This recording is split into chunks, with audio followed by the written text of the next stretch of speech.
The Bible, God's Word, is a revelation to man about the power of His words and the fact that man has the spiritual capacity. Now listen to what I'm saying very carefully. Man is a spirit, he has a soul, and he lives in a body.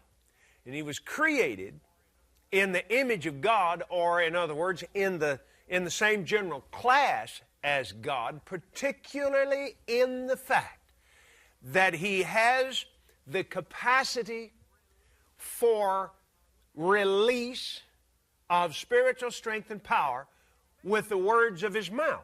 Man is the only creation in this earth. It's the only one we have anything to do with other than God Himself that has the right to choose His words and speak them. Now listen carefully. Let's get our thinking out of a religious idea, and let's just do some correct and right thinking here for a moment. If we stop and study man out a little bit, we can realize that he can choose the devil's thoughts and speak them and get the same results that the devil gets. He can choose God's words and speak them, and those words will get the same results that God gets. In other words, words of love produce love. Words of hate produce hate. Words of fear produce fear. Words of faith produce faith, and so forth and so on. Now, this doesn't work because just because man is man. I mean, that isn't what I'm saying at all. It works because God's words are God's words. And when you speak them, or when I speak them, we have the right, we have the God-given blessing and authority to speak His words.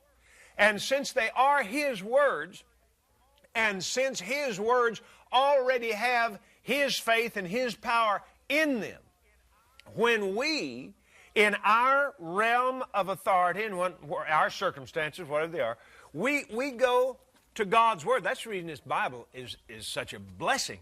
But it's been turned into some cases almost a curse because people have lied about God and have taken the Bible as an excuse to hurt other people and that kind of thing. But when you speak God's Word and you adopt His Word into your spirit, then the power in His Word is released into your spirit. Then the words of your spirit coming out of your spirit, out of your mouth, they become containers of the very power of God Himself.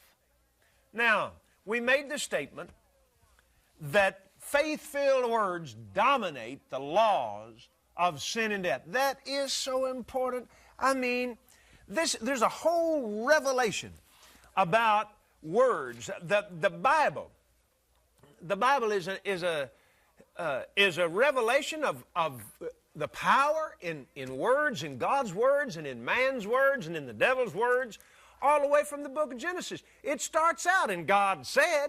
The first thing it says, God created the heavens and the earth. God said, God said, God said, God said. You come all the way through, it tells us what God said. It tells us what the devil said. The devil said, I will be like the Most High God, and I will exalt my throne above the clouds, and so forth and so on. So, words are key issues and key things in promises, are keys to living, keys to life.